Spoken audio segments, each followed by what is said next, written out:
G'day and welcome again to another Campfire Project Discussion. Today, first of all, I have with me Maria Paterakis, who is a midlife counsellor. G'day, Maria. How are you? Oh, great. I'm happy to be here. Thank you. And also Michael Haan, who is the founder of Care to Grow. How are you, Michael? Yeah, really good, Alan. Very excited to be here. Thank you. And also we have Rose Davidson, who is an advocate for family and domestic violence. How are you, Rose? I'm very well, Alan, and thank you for having me. Thank you as well, because I think today is going to be a very interesting talk, because in the past, we're mainly, when we're talking about the current crisis, we've been talking about the impact of the physical isolation, but haven't really spoken about the impact financially. So today we're going to look at that more precisely, and in particular with a focus on potential relationship breakdowns and heightened domestic violence, and some strategic ideas around improving the finances to help both men and women feel safer. So, Michael, would you like to start us off on this conversation? Yeah, by all means, and I'd love to hear Maria and Rose's interpretation as well. But what I wanted to first explain is that with financial stress, it's always been there. And if we look at financial stress and what that actually does, so it's a leading cause of anxiety, depression, cancer, and one of the leading causes of relationship breakdown. So yes, it's always been there, but it's very heightened at the moment. Yeah. I just wanted to share, I suppose, to put it in some perspective. I've been doing a lot of interviews around, and it's that Maslow hierarchy of needs, where a lot of people start in that sort of survival mode where they're just looking at food and shelter, then looking at safety, the next step up there, which is wanting to feel secure, and then looking at that sort of love, belonging, relationships, community, then going into esteem and self-actualization. So that's just growing up that list, that hierarchy of needs. And what we're finding is 80 or 90% of people have dropped into that sort of safety and survival mode. Yep. And what that sort of means, what I'm seeing out there anyway, Alan, is that there's a lot of anxiety, there's a lot of fear around there, and people are making very short-term decisions because they're only looking at the next 7 days or 24 hours if you're really in survival mode. And what they've got the emotional side is, again, fear, anger, and they're really in that sort of fight or flight mode, which sort of concerns me. One is that what sort of decisions do they make? And when they're in that mode, they can make some poor decisions relationship-wise. And I'd be interested to hear the other two speak, but so what we're seeing, anyway, the research I'm seeing and talking to people, is there's certainly a heightened space in regard to relationship breakdown. And that's quite common in regard to financial stress. It's just that it's just so heightened at the moment. The isolation concerns me in regard to relationships that are struggling, but they are together and they're sort of forced. I do know a lot of corporates do open the doors for women in particular to come to work, more as a safety mechanism, so that's great there. But there's a lot of people in a relationship, and mainly women, that feel isolated. They are in a sort of a domestic violence scenario. Financially, they don't know where they sit there. They feel unsafe, and it's really, as I said, heightened now. And we really need to, I suppose, discuss it, talk about it, and maybe give them some steps and some guidance and some love, really. Exactly. Rose, you're mainly in the domestic violence area, so you've been noticing this, have you? I have. My concern is, as Michael said, is that DV survivors are stuck at home with their perpetrator. A lot of times DV isn't physical, it's financial. So, you know, the perpetrator has total control over the survivor's financial well-being or whatever. And yeah, that it has to be devastating for them to be stuck there and not being able to leave the house. And, you know, maybe they've tucked away a few dollars somewhere and, you know, not being able to use that because they're being monitored all the time. You know, I hate to think about what's happening to these people, you know, being locked away, and hopefully, you know, they can find some escape, you know, soon. But I really don't know how we can get them to out of that situation, because you know, a lot of them are just afraid to leave. For whatever Yeah, reason, they don't feel safe to leave. They don't feel that they have the resources. Well, most of them don't have the resources to leave. So, you know, where do they go? What do they do? What do they say? Who do they tell? It's a dilemma, really. Yeah, because if they're locked in and they can't get around, well, they're going to find they're being monitored even more so than with everybody's in the house, where That's right. the other one would be out of work. How about you, Maria? What have you found in your counselling work? Well, I've found that even women who aren't in a situation, single women, they're not in a DV situation, but they're feeling very trapped, especially when they're not able to go out. They're caring for the kids. They are. They may even have young adults at home or adults at home who are now unemployed. They've lost their personal space. They've lost their routine. And I think that this is an issue regardless of, as far as self-worth goes, and your space to create that self-worth can come on in many different ways. So I'm seeing I'm talking to a lot of single women who are struggling with having to share their space all the time and having no one to back them up or support them in that kind of situation, where they're dealing with younger people who don't want to do as much as they could be doing, and the tensions that come with that, and the mother feeling a bit like she's in a servitude role to her family, more so where they are more than capable of picking up the slack, so to speak. Yeah. So, Michael, what sort of suggestions have you got for people? How can we, how do we recognise the problems? How can we help them? Yeah, no, I think to that point there, that these problems have always been there. Again, I just really want to emphasise that this is just a heightened state in regard to what's going on there. So, and in particular women, so I think they give away a lot of their power when they go into a relationship. I've got a 19-year-old daughter, and I'm teaching her to be financially independent and feel financially safe. So, and I see a lot of younger women going into that space now, so it's really encouraging. So, but all I can say is really have that sort of healthy relationship with money.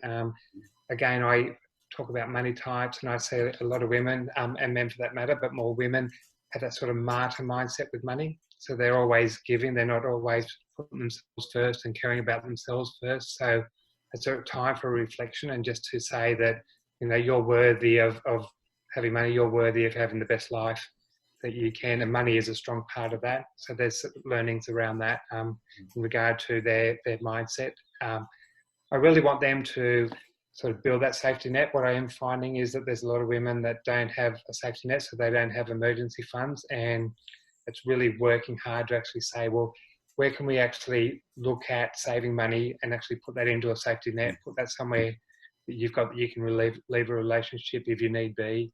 That's the important part of a female feeling a bit more safe, and just having that communication, having that discussion with your partner around money in a safe environment. I understand that. The most women I speak with don't know where the financial situation is in the family, and we've got to change that. They deserve to know. So it's really working in a common goal. What are we in this together? What does that mean? And what are we heading towards as a couple? Not you're doing this, I'm doing that, and I don't have a clue where money is. So they're the sort of principles or strategies that I'm really trying to work with women in particular, to sort of empower them and make them feel a bit more safe and more independent. Because a number of issues, isn't there? I agree, Michael. Sorry, go ahead, Rose. Yeah, I agree that I think we need to start early to teach young women the benefits of having that safety net, Michael. It's, early teens, you really need to start to teach them their self-worth, that they need to, be saving money. They need to be taught. I mean, for me, for instance, I didn't have that background, so I didn't know how to save money. I didn't know. I just thought, money's made round to go round. My husband reckons it's made flat to stack. So, but I do really think that women, young girls, need to be taught at early stage. From 15, 16 even, because a lot of them are leaving home because of whatever situation is there, and they have no clue. They just wouldn't know how to budget or you know, put money aside, or, you know, go into a safe relationship, and how their financial situation, you know, can reflect on them, or, you know, make it a safe thing for them. You know, money is usually a taboo subject in any relationship, and it really needs to be an open discussion. I'd like to make a comment on that too, Yes, because please. I think that a lot of people talk about saving for things. You save for a car, you save for a house, you save for a holiday. What they don't tell women about is about saving for having babies. And that is a topic that's never raised, and I don't think it really came home to me until I had my own. And I had them later. I had them in my late 30s and early 40s, and I'd done all that kind of saving. But what that meant when all the maternity leave money stopped is that I wasn't ready for that. Even though I had them later, no one talks about what is going to be your extra little support level that you go to as a woman, where you don't need to actually have that conversation anymore with your husband about wanting stuff or needing stuff. And when you've been a really independent woman like I am and always have been, to go to that conversation, that financial conversation, when you've never needed to have it before, and becoming able to have it in your late 30s, it was just overwhelming. It's like, why am I having this conversation? I shouldn't be having this conversation. But no one talks about being prepared as a woman to financially support yourself with children, or while you have children, to deal with the fact that we don't have income after a certain amount of time. And it also goes to the idea that one job, one income, that we talk about so much, that people have always kind of adhered to, that thankfully is changing, but we don't put all our eggs in one basket, that we do have some kind of residual income that's coming in from diversifying our options around how we create money, as well as women and men. I see the men who are really struggling on TV at the moment. I saw on the project the other day, there was this lovely couple in their 40s, and I work with people in their midlife. She was a dance instructor. Her studio had to close down, but she was still giving classes online, and she had some sense of purpose. He had one job, one thing. He would go to work that went 10, 12 hours a day of now sitting and thinking and looking very, very depressed because everything was in that one role. And then how do we get people to think beyond that one role? How do we support them to have a broader vision of their life that doesn't involve one job? Because that's when people lose their identity after retirement too. That's it, because in that particular situation, if he had the one job, it was something that he went to, and now he's at home, he can't do it online. His identity's gone completely. Gone. That's going to cause some problems, even though his partner has got the online program and she's able to make some money through that. That's also, you know, they might have some money coming in, but that's going to add to his problems, because I mean, his feelings about his self-worth, and that thing. Well, she had no money coming in. None at all. She was doing it voluntarily, and they were calling on family for support. So they were waiting for the job keeper to come through and things like that. But still, when so much of our identity is wrapped up in a role instead of us as a person. And if I could just make comment on Maslow's hierarchy of needs. And I studied that at uni and all the rest of it, and we talk about this, but what we don't talk about is our hierarchy of internal resources we need for our resilience that goes beyond, having a roof over our heads. Because it's that resilience that can allow us then to get up again and keep going, so that we can keep having that roof over our head. Yeah. Well, as you say, Maslow's hierarchy of needs is the needs that we have, but what you've just talked about there, that internal resilience, is how we actually then maintain that hierarchy of needs. So it's the internal and the external, what we're trying to create. When we talked about the couple, for instance, if in a situation, say, where the wife is working and she's making some money because the things that she's doing, then that will add to his problems as well, even though they may have some finances coming in.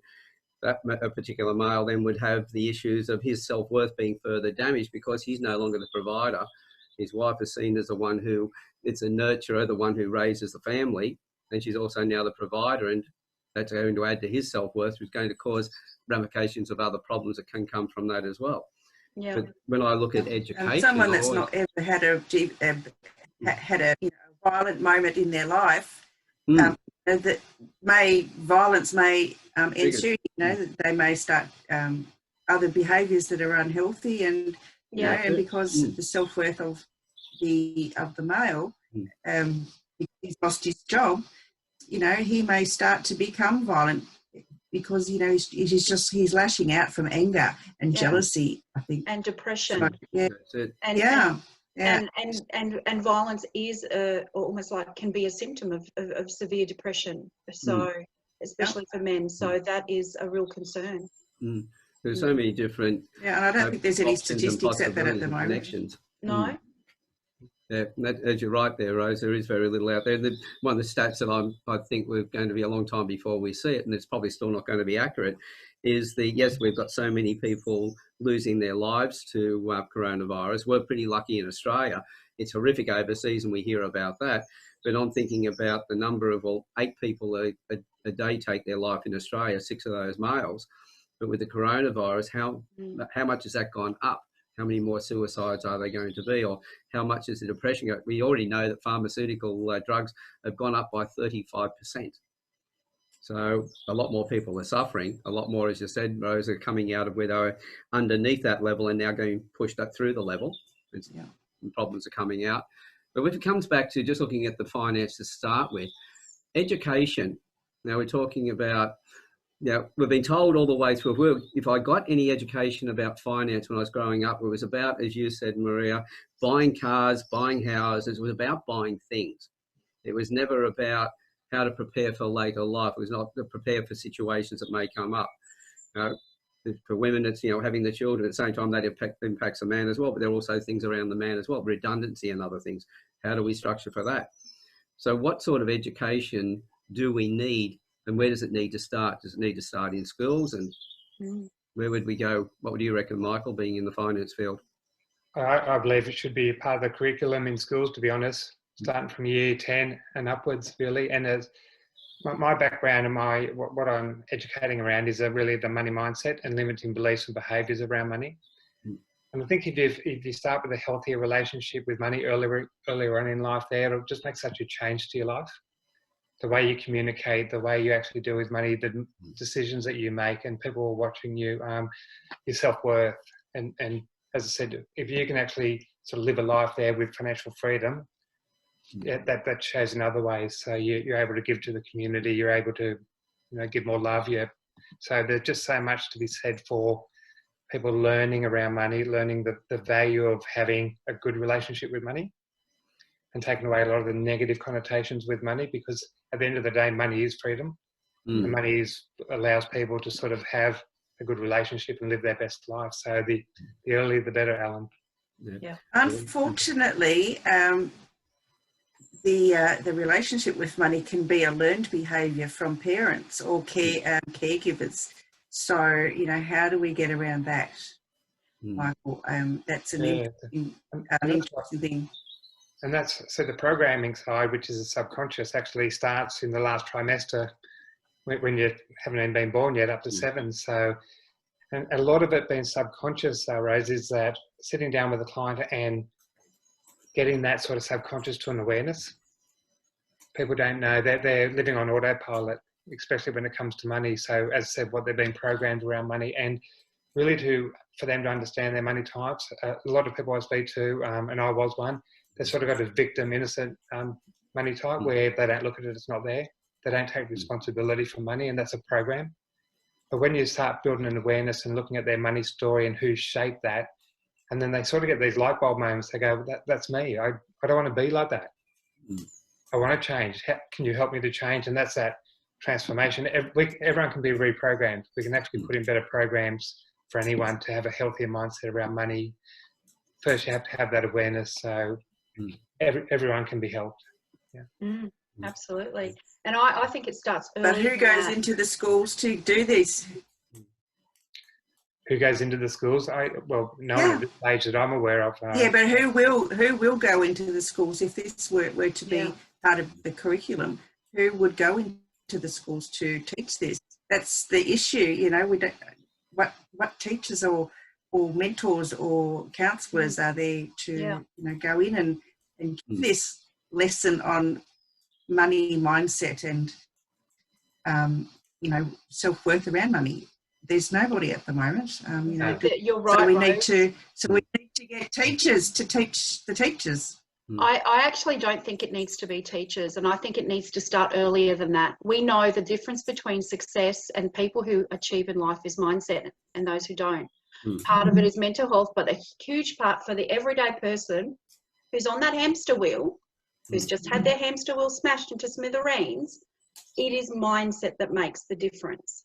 So teaching children mindset, I mean, my daughter does a little bit of it. She comes home and she says, oh, Mum, I'm learning about my buckets. And I'm learning about, when I put something in someone else's bucket, that helps them. And then I've also got to leave some for my bucket so I can help myself. And so they're learning a little bit. But there needs to be people, and this is when we start taking this mindset seriously as a country and what it needs to happen in our education system, seeing mindset and seeing well-being of children as a major critical thing for teaching within schools and bringing in the right mentors and counsellors. No offence to pastors, congratulations, you do a great job, but it's a very different role to that. It's more evidence-based support from within the schools that not only supports the students but the teachers, because teachers need to keep their mindset straight too. Yeah, well, I'll give you an example. In 2003, I had a working relationship with Robert Kiyosaki. He was doing a presentation in Australia.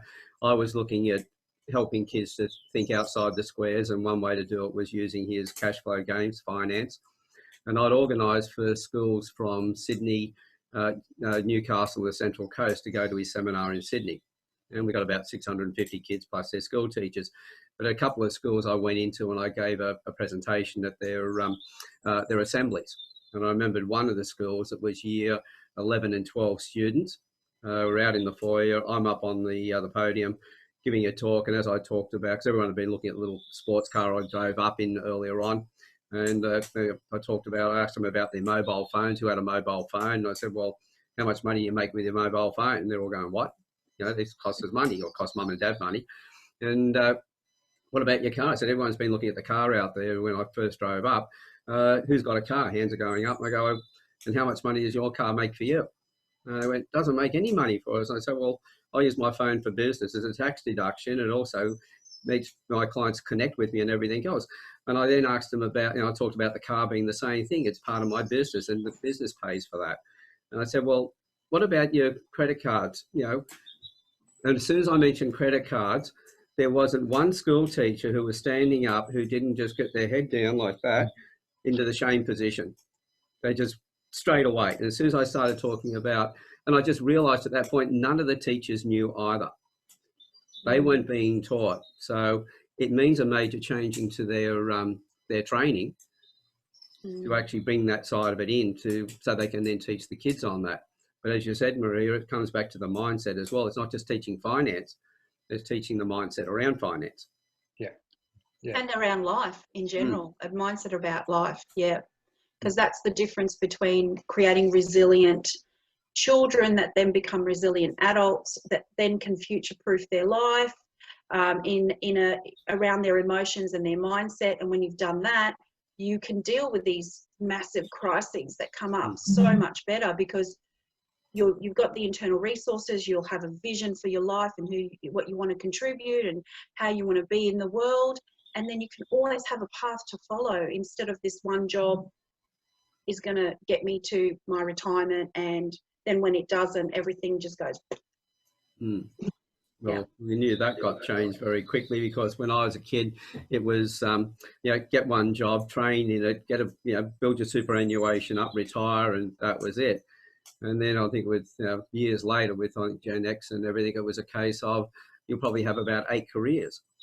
Now they've got a new career every 12 months. Yeah. And they're diversifying. I'm diversifying. I'm all for it. Go for it, guys. But this is the thing, is realising, I think the pushing that we had to have security gave a lot of people a false sense of security, and realising there is nothing secure. If you're relying on your boss to always keep the business running, well, look at how many businesses have gone down the spout.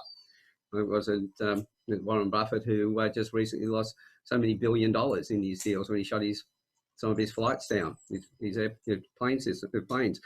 The end result is, if you're relying on someone else, you're hoping that they're smarter than you and they care more about you than you care about yourself. It's not going to happen. No. So we've got to take that position. Sorry, many years ago I was a public servant in the federal government, and then they started to bring out contracts. You know, everyone thought, if you have a public service job, you've got a job for life. But then they started to bring out contracts, and then there was performance reviews, which hadn't happened before. And if you had a bad review, you had 3 bad reviews in a row. Well, ta-da, bye job. Find something else. Yeah. And if you're on a contract, I mean, they don't need to actually renew your contract. It doesn't matter about your performance review. You just become redundant. Well, how do you cope with that? That's it. Yeah. Well, I joined the PMG. It was a case of you had to kill somebody to get sacked. Yeah, yeah, exactly. I mean, I worked for customs, and it was pretty much the same. You just, to get sacked, you had to do something really, really awful. Otherwise you had a job for life. And I do know that when I took my redundancy, there were a lot of long-time serving officers that took a redundancy at the same time. And, we had 1 suicide, we had 1 attempted suicide, we had one turned into alcohol, 1 turned to drugs, because, even though because their jobs had become redundant, they actually had to take the package. They were sort of forced out. And they just couldn't cope. They'd been in the service for 30, 35, 40 years, and, they just couldn't cope. It was awful. And, I know we're getting off track about the current crisis about everyone being locked in, but, not having that mindset, I guess, as you said, Maria, and not being able to, and having that one job mentality, and not being able to, in retirement, think, well, I still am worth something. I can go and volunteer, or I can go and find something else. This needs to be broadened in the community a lot more, I think. Yeah. I mean, there is some changes of mindset happening, and this is all boiling point stuff, right? So there was a recent research by ING that says most Generation Xers, which is late 30s to mid 50s, think they won't retire till they're 72. Now, that was before this. What is it now? And if we aren't retiring, then what are we doing instead? How are we living our life in employment in a way that is supportive of us as we age, that continues to contribute in a positive way? Because we know diversity in the workplace is an excellent thing, but it also allows us that flexibility and an ability to do those things that we want to do as we want to slow down as we get older, if we choose to. Some people don't want to slow down. That should be an option too, because if you're functioning and you're contributing and you still have potential, and I think potential never ends, then how do we keep that going? We've got a lot of young people out of work at the moment, but there is a lot more time for them to rethink their life and how they're going to step forward. And a lot of them are already, if they haven't already, have already got ideas about side hustles. It's a very different generation. They're supported the right way. They're going to come out of this in flying colours. But what about those in their 40s and 50s, early 60s, who have just lost a whole heap of superannuation, on top of drawing superannuation out if they're in a crisis, which then leads to less superannuation because we've got less time to recover. There's so many financial layers going on here. I mean, Michael, what do you think of all that? Because I'm against taking out super personally, but I know people will do what they have to do for their situation, and they should be advised by someone who's appropriate. And they've got to have the right strategy for them. Yeah. So really, as I said, so all you're hearing in the news, take out $10,000 out of your super, go to your bank and ask for a 6-month leave of not making repayments, and they're two absolute last resources potentially. What are the other strategies? As I shared before, we can sit down and do a budget for someone and really work out. Generally, they're paying 1 to 1.5% over on their home loan anyway. If we can't save $10,000 to $16,000, that's just going down the drain as we speak. So that gives them that peace of mind. They go, wow, I can just make some changes. I can actually take some accountability, control back on my expenses. Yes, I've lost 20% of my income, whatever the case may be. I don't have to take super out. I don't have to go down a pathway which I thought I had to. So it's really having the right strategy. And that's what I'm working with clients. I don't want them in that flight or fight and that sort of making decisions in a stress mode. Yes. So, and when they can actually sort of sit down and make conscious decisions, very strategic, the reality is what's the best thing for me over the next 3 to 12 months to get me through this. Everyone can have a strategy. Everyone can be in a better position, both in the mindset plus just financially over this period of time. And that's ideally the learning, people to sort of take control and look at their situation and go, well, I'm empowered. Yeah. I can do 4 things now that will change my life. Yeah, that's important, because with the, as you said, Marie, they can, originally they go and get that superannuation in advance and everything else, but all the ramifications, the unknowns that are going to come from that, because lost interest and all sorts of things that are there. And then there's the alternative is having a plan put in place, but most people don't know about the plans, etc. So they just take what's put in front of them because it's well advertised about, you can do this, you can do that to save some money, etc. But you're talking about not drawing on that, but still saving the same money just through having a plan and looking at things, looking at their situation, sit down with somebody who can guide them through it and go, hey, you don't have to go and grab that because that's got all this mystery in the background. You know what's going to happen. But this, we know exactly what's going to happen. It's going to be savings. Yeah. A lot of people haven't changed their spending habit. They rather than going to the shop, they're doing it online and they're still spending money like, they still had an income coming in. And people, I don't know, it's ridiculous. Online spending's gone up something huge since the crisis. And I think probably will continue. But and alcohol spending's gone through the roof. Not just in Australia, in other places. I know it's gone up. The month of, I spoke to someone in the States not long ago, and the month that the lockdown happened, her husband's in the wine industry. He outdid his sales that month, even with the pubs and the clubs and the restaurants closed. Wow, right? That's amazing. So that is amazing. So imagine if people, and I know we have this cultural issue where we turn to alcohol when we're bored, or we turn to alcohol when we've all, kind of got that mindset culture. Not all, but there is a mindset culture that underlies our Australian thinking, I guess.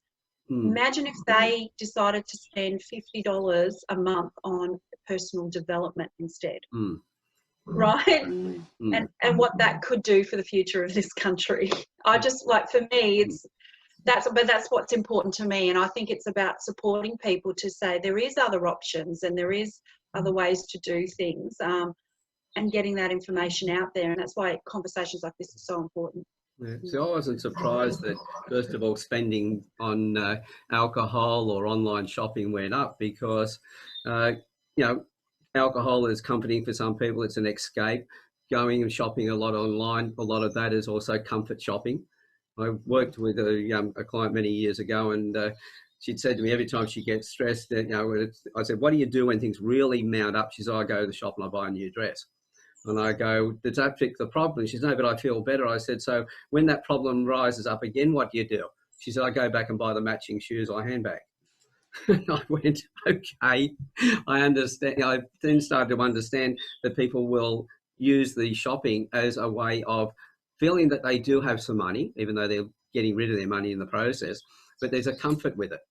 And so it's, as you said, Marie, if they could change their thinking and say, right, a bit of personal development, what could that actually make for them? And how would that, as you said, in the bigger scheme, how does that affect Australia as well? We're talking to a lot of people that come onto the panel discussions. We're talking to the converted there because that's what we do. Yeah. We go and we do personal development. That's why we're where we are today. So what I'm doing or pursuing, and it's not an easy road, is around financial wellbeing, but in corporates and employers. I think it's a value add that they really need to take seriously. They've got wellbeing packages, but it's generally around diet, around fitness and things like that, and it's not financial. I'm speaking with a fairly large organisation now saying we need financial sort of management, financial awareness programs in our business, but we're just in a position now where there's so much stress, so much mental health issues there that we need to get over this hurdle. And I said, no, you don't. You need to just bite the bullet.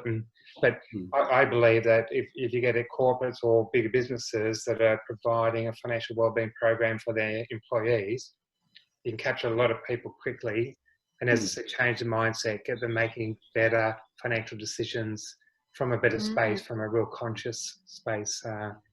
When I'm dealing with corporates, Michael, you and I have to talk. It happens all the panels, I tell you. Yeah. Brilliant. It's a lot of the corporates just are looking at that return on investment. They're going, what do I get from that? So it's going to cost me this. What do I get? And we're talking about employees that are taking less sick days. We're talking about employees over time, more productive. They feel more loyal to the corporates. Yep. These are all the things that can you measure over time? You can, but it's really a good faith in saying we really need to help our employees in regard to, making better financial decisions. And it was pre-COVID-19. Yeah, that's one of the things that I found that, before we got into COVID-19, we'd gone from around about 2012, where 68 or 66% of employers were disengaged, to about 2018, when it was 87% disengaged. And the business, if your staff are disengaged, they weren't productive, you weren't making the profits you could have made. So it was in the interest of the business owner to actually work on their emotional intelligence, to build those relations, to build a strong connection with their staff, build that loyalty. They would have been in a better financial situation going into into COVID-19. But hopefully, when you said that they're saying we've got to get over this hurdle first before we look at the other, well, the hurdle is there because they didn't look at the other. So instead of trying to work on the hurdle, let's just go back and fix the cause of the hurdle in the first place. Yeah. Would you agree with that, Maria? Oh, yeah. And I was listening to Mike and I was going, okay, so, because my thing is, let's engage employees with their overall vision for how they want their life to look. And then let's talk to employers about, are they meeting that person's values and overall vision? Because then that informs how they spend their money as well.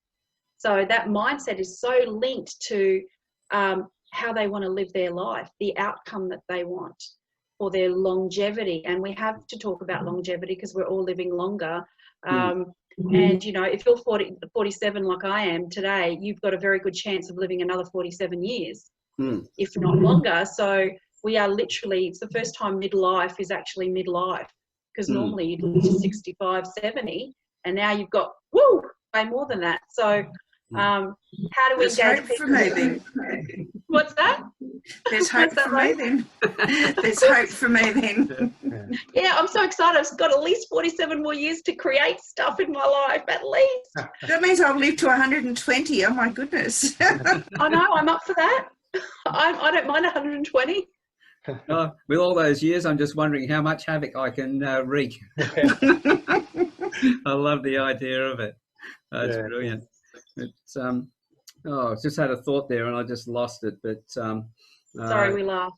Yeah. Oh no, I'm enjoying this, and I'm loving the fact that panel members get connected and they're talking about doing, getting together and talking about things, because it's through the connections that we're making that we're really growing.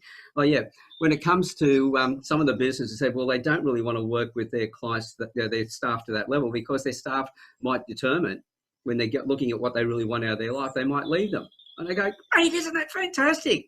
Because that person's going to be one of the ones who are miserable in their job, and therefore you're losing money that person could move on, and you have somebody else who does want to be there. So every company should be doing this.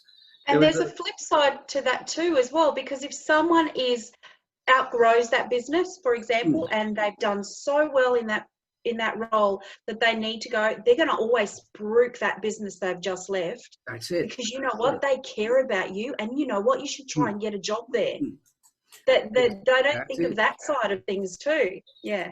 There's a company in Newcastle, it was an IT firm, Hunter-Link, I think it was called, and their whole approach was to develop their staff to a level where they could leave if they wanted to, because they knew that if they left, they would go as ambassadors, as you just said, ambassadors for that company, so that other people then wanted to go work with that company.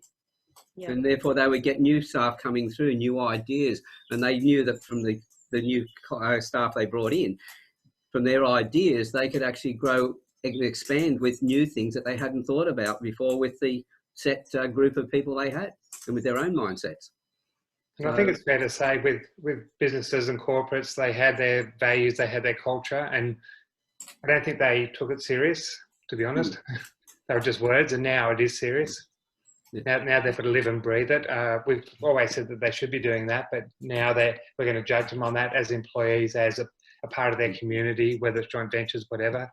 If you say you're going to do something and how you breathe it, how you show up every day, that's just going to be critical for businesses moving forward. So I like that, because people have got to be true to label. That's it. I love the idea of that, because it puts the employer under pressure, but being put under pressure in that way means that if they do the right thing, the company's going to thrive. Yes. So put them under pressure so they can be wealthier.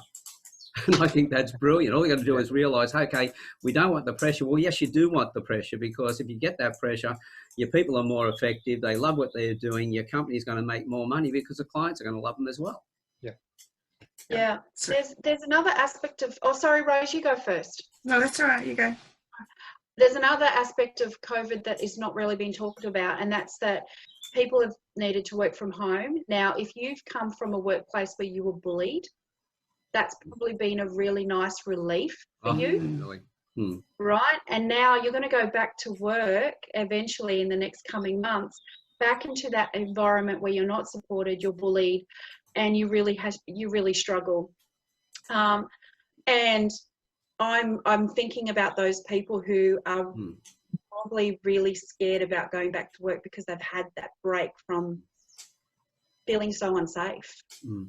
That's where these companies now really, their business owners need to start thinking about that seriously, so that when they do start open again, they've got the right people coming in and training and helping them to build those relationships, so that working on where the bullying is and finding ways around, because most of the times when people are bullied, it's because of insecurities and everything else. It's usually not because the person who's doing the bullying is evil. It's because of their lack of self-worth and everything else, and they just pass it on. We know that if a child's bullied at home, for instance, they go to school and they bully the kids there. Why? Because so they can feel better, and it's a learnt behaviour. So if we now get the management to change that behaviour, the way they're thinking, and we pass that down through the organisation, there's an opportunity here to remove that or reduce that bullying that's going on at the moment when people go back to work. Because I know that if I'd been bullied at work, there's no way in the world I wanted to go back. And I know that since they've asked a lot of people who are working at home, I think about 60%, I heard from a report this morning, I don't know where the research came from, but it said that about 60% of people have said no, they want to continue working from home. They just want to be able to get out and go shopping and go to restaurants and things like that. But as far as work goes, they just want to do it from home. Unfortunately, a lot of employers don't look at self-development training for their staff or any of the things that we've discussed here today. They just want people to, head down, bum up, and, do the work with, no consequence. They don't care about, staff members being bullied. They don't care about any of those emotional things that, that their staff need to deal with. So, how do we educate those types of employers that, don't really care? They're just worried about the financial side. The employer's making me money. Why should I care about them?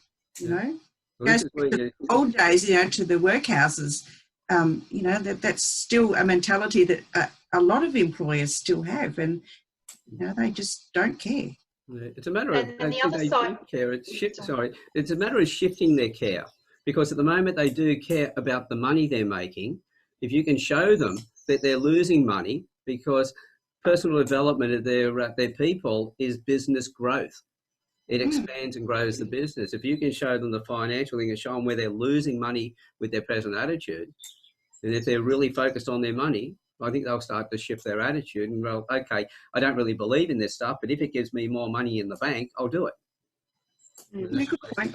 Sorry, Maria. And that's fine. That's fine for the corporate sector, but there's also the public sector where over the last few months, the pressure has really upped in the sense of nursing and doctors and the medical system. And we know that that system is quite rife with bullying. And I don't think we can pretend that it's not. I think we all know a nurse or a doctor or someone in the medical profession who's worked in a hospital, even if it's just cleaning the hospital. The pressure there has grown. So are people going through a worse time through this, not only because of the pressure of COVID and feeling unsafe because of that, but also the added pressure of the emotional unsafeness that they go through in their workplace? Yeah, there's a lot to it. Okay, so we've still got to, still looking at the education on finance side of things. As we said before, with school teachers, we've got to educate them, but that's not going to fix, as you've said, Maria, the people who are in their 30s and 40s, who are at the older age. Are there any ideas on where they can actually go to find information, how they start? Because I think in most cases, it's going to come down to, first of all, having an awareness, okay, I need to do something, I need to know more about finance, and for the person to take on their own education. They have to direct their own education. Where are the best places for those people to go looking? What ideas might you have? Things need to be advertised in workplaces. You know, that there are courses available, there are people that they can go and see, people that they can reach out to. I don't know, how to get out in the forum. I mean, maybe, social media, but, you've got to pay for ads. But if you've got things in the workplace, and I think, that's probably a good way to reach out to people that, need some self-development. And it's not necessarily that the employer has to pay. The employee, could take it upon themselves in their own initiative to reach out to somebody, to be educated. Yeah. I think there may be a missed opportunity by government in the funding that they've put forward to support people emotionally through this period, that they're only making it around, the emotional side of things, not the financial side of things as well. And they could have, and some of these non-government organisations have got financial counsellors, and I don't know what that makeup may be, but there may be an opportunity in that for people to seek financial counselling as well as emotional counselling. I would hope that the counsellors in these organisations are prepped enough to know when they need to send someone to a financial counsellor, and whether or not they increase their staffing around that. Michael, you might know more about that than me. I think it's got to a stage there that they're in a lot of pain, so they're really in a bad situation. So I've looked at the banks and their financial wellbeing programs, and I don't think they're great, to be frank. So it's very generic, talks about savings for holiday budgeting. I sort of get that. So there's some stuff there. I'm putting together a program only because I've been asked to, and there is a massive gap. Rose, you said it before, that people need to be able to go somewhere and just really step out some really good option strategies and hold their hand through that process. So I'm building that. Hopefully more people go down that path and get that out, because we really need to show some leadership and say that the courses that I've seen to date aren't that effective. They are very much around education, good to know, but not about capability. How do I actually improve? If I go on this course, what do I come out? What do I do better? How does it benefit me at the end? What's in it for me, basically? That's the whole thing, and you've got to use the KISS principle as well. So that's people I'm doing. bored with it quickly because their attention spans are awful. Yeah. Especially that's the noise out there. So but we need a lot more people doing it, and as they're giving it out as a training mechanism for employees to use it. It's not always about the employees. I get that. I think they do have an obligation, personally. That's my view. But that aside, it's up to everyone to take some responsibility of their growth and personal development. Everyone's individual responsibility. Every individual needs to take responsibility for themselves. you know, for their actions, for their thoughts, for whatever reason. It's really comes down to the individual. You cannot, you know, rely on other people to, you know, give you always what you need. Sometimes you just need to look within yourself. I mean, I'm a great believer in that. You know, if I need some support, yes, I will go to where I need it. But really, I have to look at myself and say, well, you know, what do I need? Why do I need it? You know, can I fix it myself? Can I go and self-educate? You know, you just can't rely always on others. And, you know, well, it always comes back to, everything in life comes back to ourselves first of all. That's where it all starts. And you know, we've got our personal responsibility. We've also got a collective responsibility to each other. You know, we're realising now that how much we do rely on our community. Well, it's probably about time that we started, you know, being a community in the way that we do things. You know, not just look after ourselves, but look after each other as well. But again, starting with ourselves, because if we're not feeling the best, then we're no good to anybody else. It comes back to that. But it's also a case of, you know, it has the business owners have a responsibility to their staff. The staff also have a responsibility to the business. It's interconnected. But what I'd like to know is, Michael, you might have some suggestions on this. For people who, okay, going and doing a courses can be expensive and everything else. It depends on their finances. But there's introductory levels. There's information, free information you get and start getting you thinking the right way. That once you start making moves, then you can start, you know, you're getting into a better financial position, then you can put more into that. I always look at how can I do things in steps. I don't want to have to go right to the very end. It costs me a fortune and probably not get there because I get so stressed out with it. But if I can stage it and step it and move up and go, okay, I got this part done, that brings me to a new level, more finances, etc. I can then put more into the next level and move up. Where can people go and look right at the moment? And that's a great point, Alan, because I think looking at your wants and needs, it is a budget, but it's a bit different. It's really understanding what your needs are, and then if you can differentiate your wants there, then you can make decisions. And as I said, for someone needing to go on a course, online course, it doesn't cost a lot of money, to be honest, and you can show them a way they actually can put wants and needs there and cross off some things and save $6,000, or there's just so much money going down the drain, Alan. And people go, wow, I pay this, call it $200, call it whatever the course is, and they've just had a hit. And it's a pretty big hit, and it's very enlightening when people do that. They go, well, what's the next step? I'm starting to get hungry for this knowledge. I'm starting to feel a bit of power. So and the next step is whatever. So it takes them on that journey there, but they do need to get a hit pretty quick. They need to feel as if they can continue on with confidence. That's it. And I know that with all the dealings I've had with you, Michael, you're a very generous person. You're always focused on other people. I know that you have different things that you share with people. What I'd love to know is, with some of the stuff that you share that people can sort of download and get access to, is there something there that you could put together as a presentation, do a Zoom call like this with one-on-one, where you talk about those, give some people some tips they can apply now to get a bit of an idea? Is that something that you'd be able to do? Well, I've committed, and I've got some people around me keeping me accountable to a webinar in about 2 weeks. So I've got to set the date, and a training program that's going to follow a week later. It's just too important. So again, it's just something there. I've worked backwards, and I've got a team around me that I said, you've just got to hold me accountable. I've just got to get out there. Yeah. Well, add to that then. When you're putting that together, you've got the dates and everything else, you've got your promotional stuff out there. Put it in the Campfire Project so everybody in here can see it as well.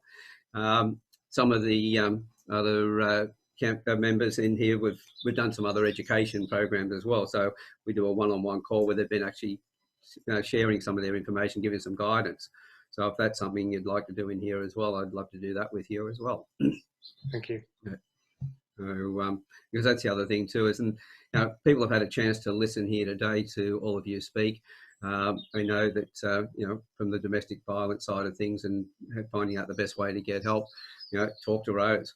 When it comes to understanding your midlife side of things, and that, talk to Maria. And on the finance side, get in touch with Michael. That's what we're all here for. It gives you the opportunity to not only hear about the problems that exist out there, but as we've been always moving towards in all of these campfire discussions, is to look at solutions.